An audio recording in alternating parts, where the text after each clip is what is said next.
විශ්වය ටීවී විශ්වයේ ආධිපත්‍ය සොයා යාම. මම ගොඩක් වෙලාවට මැසිවිලි නගන දෙයක් තමයි කොච්චර හම්බ කරලා ගෙනාවත් සල්ලි හරියට වාෂ්ප වෙනවා වගේ. වීදම් වෙච්ච දෙයක් හිතා ගන්නත් බෑ, දන්නෙත් නෑ, හැබැයි සල්ලිත් නෑ කියන එක.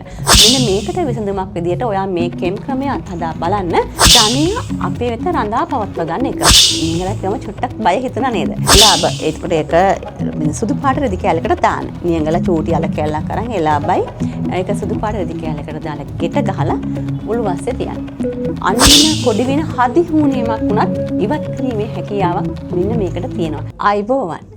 විශ්ව ටීවී YouTube නාලිකාවට ඔයගොල්ලෝ හැමදෙනාම බොහොම ආදරෙන් පිළිගන්නවා. ඉතින් අදත් අපි සූදානම්. විශ්වය සම්බන්ධයෙන් ඉතාමත් පැරණි කෙම් ක්‍රම කීපයක් ඔයගලන්ට එක්ක කතා බහ කරන්න, ඔයගලන්ව දැනුවත් කරන්න. ඉතින් මම මුලින්ම කියන්නම් අද මේ කතා කරන කෙම් ක්‍රම මොන වගේ දේවල් වලටද අපේ ජීවිතයට බලපාන්නේ කියලා. ඇත්තටම අද කතා කරන දේවල් ඔයගොල්ලෝ මේ අත්හදා බලන්න. මොකද මේක ගොඩාක්ම වැදගත් වෙන්නේ අපේ ජීවිතයේ තියෙන අගහිඟකම් දුරු කරගන්න. ඒ වගේම තමයි අපේ ජීවිතයට තියෙන ඍණාත්මක ඇස්වහ කටවහ දෝෂ මේ හැම දෙයක්ම දුරු කරගන්න පුළුවන් කෙම් ක්‍රම කීපයක් තමයි මම අද කතා කරන්නේ. ඒ වගේම ඔබේ ව්‍යාපාරික ස්ථානයේ දැන් ව්‍යාපාර ස්ථානයේ ටිකෙන් ටික කඩා වැටිලා නම් යම්කිසි පසුබෑමක් තියෙනවා නම් පාරිභෝගිකය ආකර්ෂණය කරගන්න ඕන නම් අනිවාර්යයෙන්ම මේ වීඩියෝ එක අවසන් වෙනකන් ඔයා බලන්න. ඔයාට පුළුවන් අද මම මේ කියලා දෙන කෙම් ක්‍රම වලින් ඔයාගේ ජීවිතේ ඉදිරියට දියුණුවක් කරා ගෙන යන්න. ඉතින් මේවා දැන් අපි කතා බහ කරනකොට නිකම් කෙම් ක්‍රම නෙමෙයි. එතකොට අතීතයේ ඉඳන් පැරණන්ගේ ඍෂිවරුන්ගේ පවා පැවැතගෙන ආපු කෙම් ක්‍රම තමයි අද මම මේ ඔයගලන්ට කියලා දෙන්න යන්නේ. එතකොට දැන් මේ කෙම් ක්‍රම වලට අපි අද පාවිච්චි කරන්නේ විශ්වය තුලම තියෙන දේවල්. සමහරක් වෙලාවට ඔයගලන්ට පුදුම හිතෙන්නත් පුළුවන්. අපි බැහැර කරන මේ පුංචි දේවල් වලින් මේ තරම් විශ්වය ආකර්ෂණය කරගන්න පුළුවන්. විශ්ව ශක්තිය අපිට ඇද ගැනීමට පුළුවන්. මේ දේවල් ඇත්තටම ඒවට බලයක් තියනවාද කියලා. මම මේ කියලා දෙන පුංචි දේවල් ඔයගොල්ලෝ මම දැන් මේ පාවිච්චි කරන්න කියන පුංචි දේවල් ගැන අහුවොත් ඇත්තටම ඔයගොල්ලෝ පුදුම වෙනවා. මොකද මේවට මෙච්චර බලයක් තියෙනවද කියලා. දැන් මම කියන්නේ යන්නේ කළුගල්. කළුගල් කියන්නේ විශ්වයේ තියෙන දෙයක්. මේ පරිසරයේ තියෙන දෙයක්. හැබැයි කළුගල් වලට මේ වගේ දෙයක් කරන්න පුළුවන්ද කියලා ඔයාලට පුදුම හිතෙන්න පුළුවන්. ඔයා පුංචි කළුගලක් ගන්න. මේක හොඳට සෝදලා පිරිසිදු කරගන්න. ඊට පස්සේ අපිට ඕන වෙනවා මල් පැණි. දැන් මල් පැණි කිව්වම අපිට මතක් වෙනවා නේද අපි පුංචි කාලෙත් නේද අර සපත්තු මල්, ඔය වද මල්, ඔය අර නටුව කඩලා මල් පැණි බිව්ව ඉස්කෝලේ යන කාලේ එහෙම දැන් මතක් වෙනවා. ඉතින් මෙන්න මේ මල් පැණි අරගෙන දැන් මේ පුංචි කළු ගල දැන් හොඳට හොදලා අරන් මේ කළු ගලේ හොඳට තවරන්න ඕනේ. චුට්ටක් නෙමෙයි මල් පැණි ටිකක් වැඩිපුර ගන්න.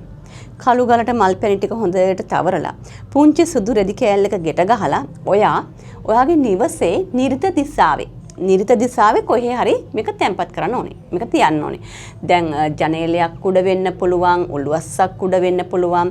ඒ මොනියම් තැනක හරි නිරිත දිසාවට වෙන්න මෙන්න මේ මල් පැණි තවරගත්තු පිරිසිදු කළුගල් කෑල්ල සුදු රෙදි කෑල්ලක ඔතලා ඔයා තියන්න.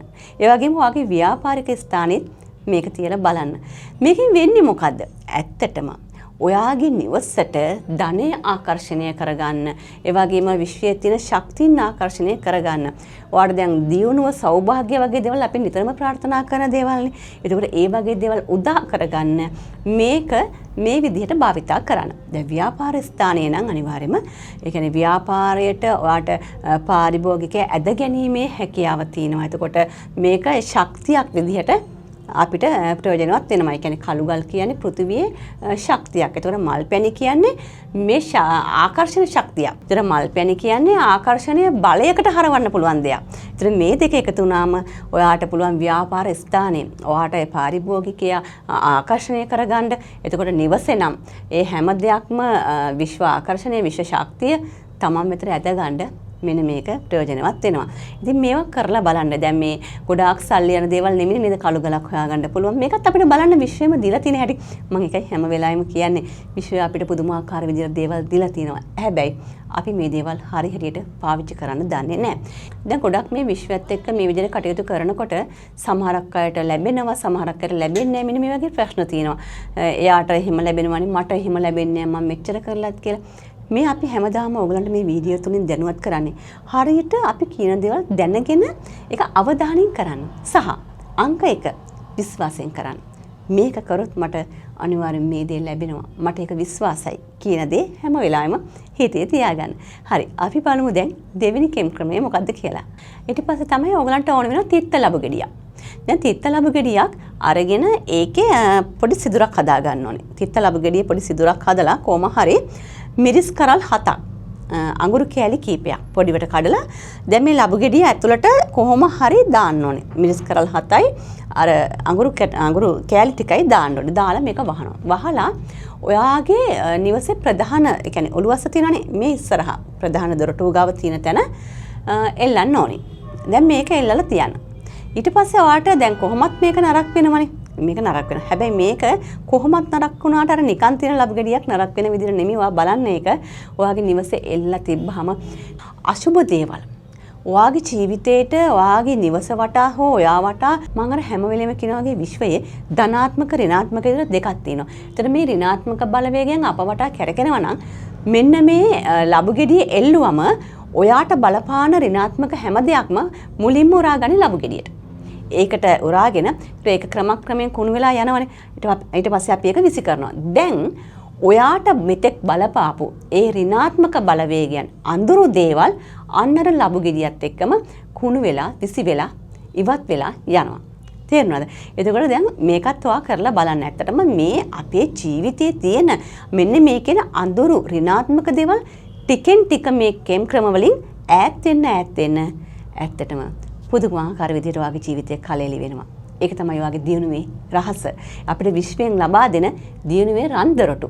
ඒවා විවර වෙන්න මේ දේවල් ඔයගොල්ලෝ අනිවාර්යයෙන්ම අත්හදා බලන්න. ඊට පස්සේ අපි බලමු දැන් තුන්වෙනි කෙම් ක්‍රමය මොකක්ද කියලා. අපි තුන්වෙනි කෙම් ක්‍රමයේදී පාවිච්චි කරනවා මීපැණි සහ රංකාසි. රංකාසිකම බය වෙන්න එපා. අපිට මේ තරම් ලොකු රංකාසි අවශ්‍ය වෙන්නේ නැහැ. ඉතින් අපි චූටි මැටි බඳුනකට මීපැණි ටිකක් දානවා. එතන මීපැණි ටිකක් දාලා රං ආලේපිත මොනවා හෝ රං ආලේපිත පුංචි දෙයක් මේ මීපැණි බඳුනට දාන්න ඕනේ. අර මැටි මීපැණි පුරවගත්තු මැටි බඳුනට මේ රං ආලේපිත ඒ පුංචි හෝ මොනවා හරි දෙයක් දාලා මේක වහලා තියන්න ඕනේ. වහලා කොහෙද තියන්නේ? ඊසාන දිශාවට වෙන්න. ඔයාගේ නිවස ඇතුලේ ඊසාන දිශාවට වෙන්න මේක තියලා තියන්න ඕනේ. ඒක ඔයාගේ ව්‍යාපාර ස්ථානයේ තිබ්බත් ගොඩක් හොඳයි. මොකද මේකෙන් වෙන්නේ මුදල් රඳා පවත්වන එක. අපි හැමෝම ගොඩක් වෙලාට මැසිවිලි නගන දෙයක් තමයි කොච්චර හම්බ කරලා ගෙනාවත් සල්ලි හරියට වාෂ්ප වෙනවා වගේ. වීදම් වෙච්ච දෙයක් හිතා ගන්නත් බෑ, දන්නෙත් නෑ, හැබැයි සල්ලිත් නෑ කියන එක.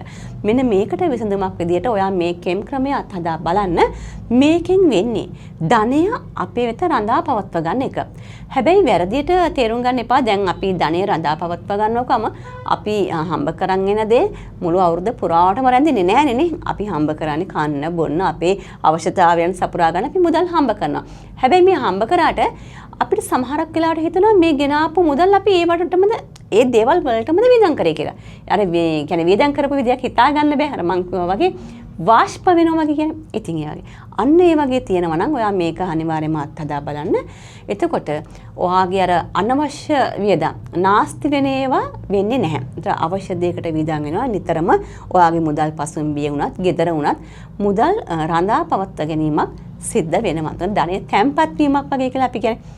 ඒක පවත්වා ගන්න පුළුවන් මේ කෙම් ක්‍රමය අත්හදා බලන්න.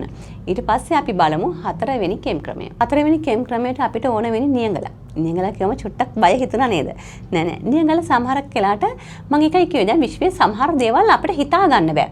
අපි මේ බැහැර කරන දේවල් අපිට මේ තරම්ම හොඳ දෙයක් කරනවද කියන එක. දැන් නියඟලයි එලාබ ඔයගොල්ලෝ බෙහෙත් කඩල් වල එහෙමත් දැකලා ඇති ගන්න තියෙනවා. මේ දෙක තමයි අපිට ඕන වෙන්නේ. දැන් කොහොමද මේක පාවිච්චි කරන්නේ? නියඟලක් කොට මේ ලොකු අලයක් ගන්න එපා. චූටි කෑල්ලක් ගන්න. නියඟල පොඩි අල කෑල්ලක් එලාබ එතකොට ඒක සුදු පාට රෙදි කෑල්ලකට දාන්න. නියඟල චූටි අල කෑල්ලක් අරන් එලාබයි ඒක සුදු පාට රෙදි කෑල්ලකට දාලා ගෙට ගහලා උළුවස්සේ තියන්න. එතකොට දැන් මේක තියලා මොකද්ද අපිට වෙන්නේ? ඇත්තටම මේකෙන් වෙන්නේ අනිමින කොඩි වෙන හදි හුණීමක් වුණත් ඉවත් කිරීමේ හැකියාවක් මෙන්න මේකට තියෙනවා. ඉතින් දැන් මේවා කරන ගමන් දැන් අපි කියමු අර මම කලින් කිව්ව පුහුල් ඕගලන්ට එල්ලන්න පුළුවන්. මේ හැම දෙයක්ම අපිට එකවර කරගන්නත් පුළුවන්. මේවා සාමාන්‍යයෙන් ගෙදර පුංචි ඉඩක් නේ මේවා තියන්න. එතකොට මේ ඔක්කොම දේවල් කරනකොට දැන් කොඩි විනත් ඉවත් වෙනකොට තියෙන රෙන බලවේග ඔක්කොම ඉවත් වෙනකොට හිතලා බලන්නකෝ ඔයගේ ජීවිතේ මොනතරම් වෙනසක් වෙයිද කියලා. ඉතින් දැන් මේ නියඟලා වලින් එලාබ වලින් කරන්නේ ඔයාලගේ ජීවිතේට තියෙන අනිවින කොඩි වෙන හදිහුනියම් ඔයාගේ නිවසේ වත්තේ පිටි ඒ හැම දෙයකම කවුරුන් හෝ මොන හරි දෙයක් කරලා තිනවා නම් හරි මේ දේවල් වලින් ඒ සියලු දේ විනාශ වෙන්න පටන් ගන්නවා ටිකෙන් ටික. ඊට පස්සේ අපි බලමු පස්වෙනි කෙම් ක්‍රමය මොකක්ද කියලා. ඊළඟට තමයි අපිට ඕන වෙන්නේ කපුරු සහ කරාබු නැටි. ඉතින් ඔයගොල්ලෝ දන්නවා මේ දෙකත් මේ කරාබු නැටි කියවම කොහොමත් අපිට විශ්වයේ දේවල් වලට අපි භාවිතා කරන දෙයක් වැඩිපුරම. එතකොට කපුරු. දැන් මේ දෙක හොඳට කුඩු කරගන්න ඕනේ. කපුරු පිටි ටිකක් අරගෙන කරාබු නැටි ටිකක් අරගෙන මේ දෙක හොඳට කුඩු කරලා එකට කලවම් කරලා උදේ හවස දුම් අල්ලන්න. උදේ බැරි නම් හවස හරි එක සැරයක් හරි කොහොම හරි දුම් අල්ලන්න. මේ දුම් අල්ලනකොට කපුරු වලින් වෙන්නේ ඍණාත්මක අඳුරු ඒ දෝෂ සියල්ලක්ම දුරු කරන බලයක් කපුරු වලට තියෙනවා. මේ කපුරු සුවඳ මේ නිවස පුරා විහිදෙනකොට අර තියෙන අඳුරු බලවේග යම්කිසි දෝෂයක් තියෙනවා නම් මේ දෝෂ පවා දුරු කරන්න කපුරු වලට මේ කපුරු දුමට පුළුවන්. මොකද ඒකේ 아무තු සුවඳක් එනවනේ. ඒකට සැරක් එනවා. මේකත් එක්කල දෝෂ දුරු වෙනකොට දැන් මේ දෙක එකට කලවම් කරන්න කියන්නේ. එතකොට කරාබුනට කියන්නේ ලක්ෂ්මී දේවිය වඩිනවා හා සමානයි මේ සුවඳට.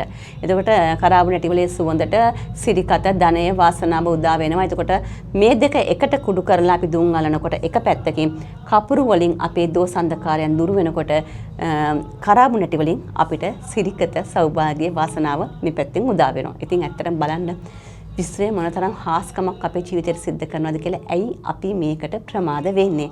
ඉතින් මම අර හැම වෙලෙම කියන්නේ එකයි අපි මේ හැමදේම ගොඩක් වෙලාවට දැනගෙන කරොත් මැසවිලි නගන්න කිසිම අවශ්‍යතාවයක් නැහැ. මොකද මේ විශ්වයෙන්ම අපිට දීලා තියෙන දේවල් හරියම පුදුමයි නේද? මොකද අපිට මේ පාවිච්චි කරන්න කියලා වෙන කොහෙන්වත් ආපු දේවල් නෙමෙයි. විශ්වයෙන්ම අපිට දීලා තිනවා විශ්ව ශක්තිය ආකර්ෂණය කරගන්න පුළුවන්. විශ්වය තුලින් තමන්ගේ ජීවිත දියුණු කරගන්න පුළුවන් දේවල්. ඒ දේවල් භාවිතා කරන කෙම් ක්‍රම තමයි අපේ ඍෂිවරුන් එදා කාලේ ඉඳන් අපේ පැරණි මුතුන් මිත්තන් අපිට එදා කාලේ ඉඳන් කිව්වේ. නමුත් අපිට වර්තමානයේ වෙනකොට ඒවත් බැහැර කරන්න පුළුවන් කමක් නැහැ. අපි උනන්දු වෙන්න ඕනේ තව තවත් මේ දේවල් ඉදිරි පරම්පරාවටත් එකතු කරලා එතකොට එයාලටත් මේ විශ්ව ශක්තියන් තුලින් එයාලගේ ගමන දියුණු කරගන්න. ඒක තමයි අපි මේ වැඩසටහන් වලින් බලාපොරොත්තු වෙන්නේ. ඉතින් අපි හැම වෙලාවෙම විශ්වයේ ටීවී නාලිකාව තුලින් ඕගොල්ලන්ගේ ජීවිතේ යහපතක් වෙන්න තමයි ප්‍රාර්ථනා කරන්නේ. මොකද අපි මේවට අමතරව ගේන සෙත් අපි මේ හැම දෙයක්ම ඕගොල්ලන්ට විශ්වයත් එක්ක බැඳිලා තියෙන්නේ.